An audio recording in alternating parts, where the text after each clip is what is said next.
If shipping your handmade products has you pulling your hair out or you don't know where to start, then stick around because I'm sharing the 3 key things you need to have in place to ship like a pro, worry-free. Hi, I'm May Pak, and I help makers, artists, and designers make a consistent income from selling their handmade products online. Now, I've shipped thousands of packages in my time as a business owner, so I have seen just about every situation imaginable. And shipping, at least for me, can make or break how you feel about your business when you get up in the morning. You're a maker, and so you spend all of this time making items and you want to get them out into the world. But if shipping is a hassle, then you're going to be really frustrated and tired about this whole process.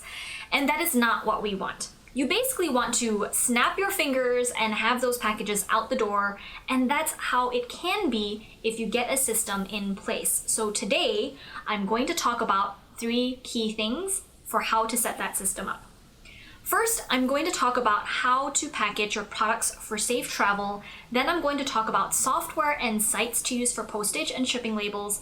And then finally, I'm going to talk about some tools and equipment that you might need to get it all going. The goal is that you're printing your shipping labels at home. It's super easy to do, and it will allow you to dedicate more time to actually making things, which is what you love doing, right? So I want to make it clear that you don't need to be selling dozens and dozens of items a day to make it worth setting up a shipping system like the one I'm going to show you. Even if you're only shipping a small number of packages, the prices have really come down a lot on printers and software, and the time savings that you'll gain by getting some of these services is just so worth it, okay? So the first thing I want to talk about is how to package your products for safe travel.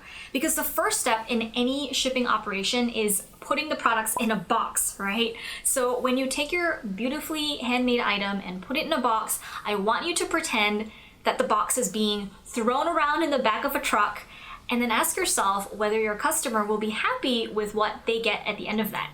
Now, I know that seems dramatic, but that's actually what happens. Your item is going to be taken from your house and put in a truck, and then another truck, and it's going to get thrown around the factory and then probably put on some more trucks before it ever reaches its final destination.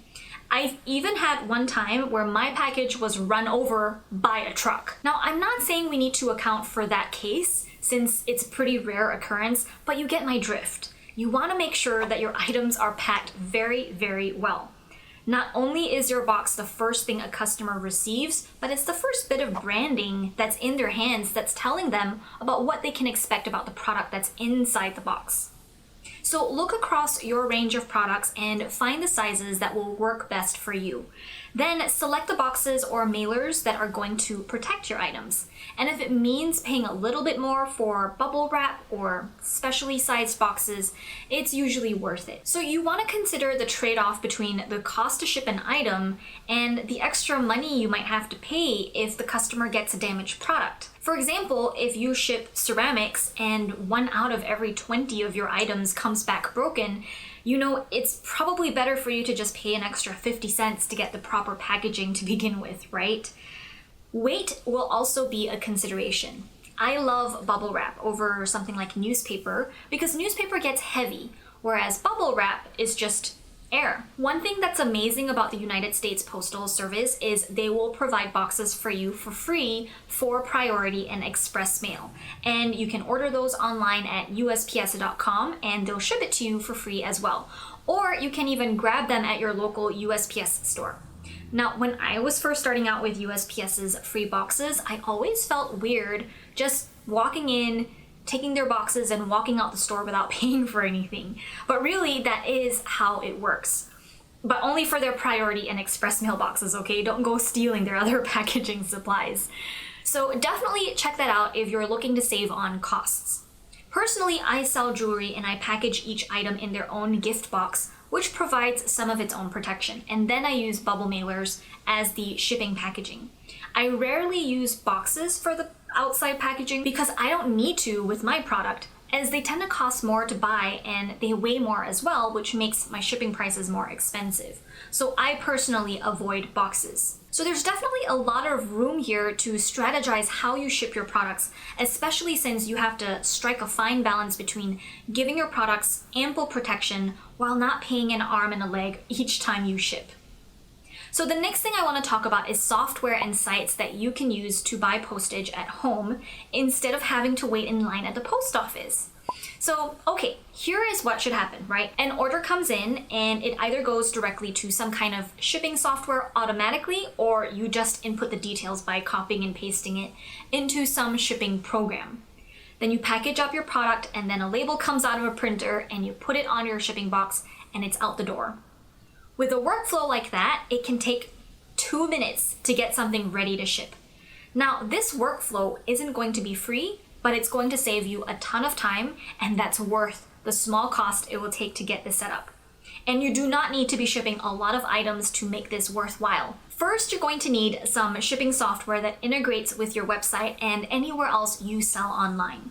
So some popular ones are Endicia, ShipStation, Stamps.com, and PirateShip, which is free, just to name a few of software that's available. Now, these software will most likely have some pretty cool features, like being able to pay for postage online from the comfort of your own home and printing out labels so you can prepare your packages for shipping directly from home. What's nice about this is you can then schedule for a free USPS pickup the next day, and your postman or postwoman will come and grab your packages from your front door. That means you don't need to haul all your packages into your car, drive to the post office, park your car, wait in line, and then drive back home. Another feature you can get from these softwares is calculated shipping.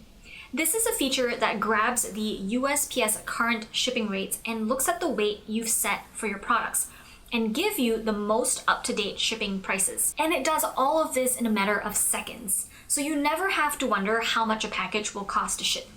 And if you sell larger items and you prefer to use DHL or FedEx, most of these softwares also connect with those services, so you're not just limited to USPS. These softwares will also print a customs form at home, which is super nice because those forms are tedious and time-consuming to fill in by hand, right? Now, let's talk about some tools and equipment you might want. There's not a ton that you need because we've already talked about boxes and packing material, but there are 3 additional things that I think you really need to get this off the ground. The first is a weighing scale, so you know how much items weigh.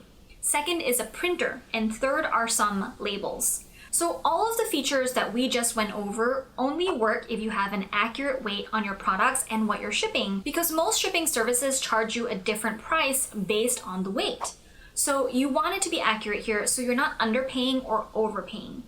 In addition to a scale, you will also want a printer. Now, you can use your regular inkjet or laser printer and get label sheets like this one, but what I really recommend and love are thermal printers. So thermal printers work like magic. Heat passes over the labels, and that's what creates the ink on the labels. This is great because you don't need to purchase separate ink like you would with a regular inkjet or laser printer. It also means that if your package gets wet in the rain, the ink doesn't run or smear all over the place.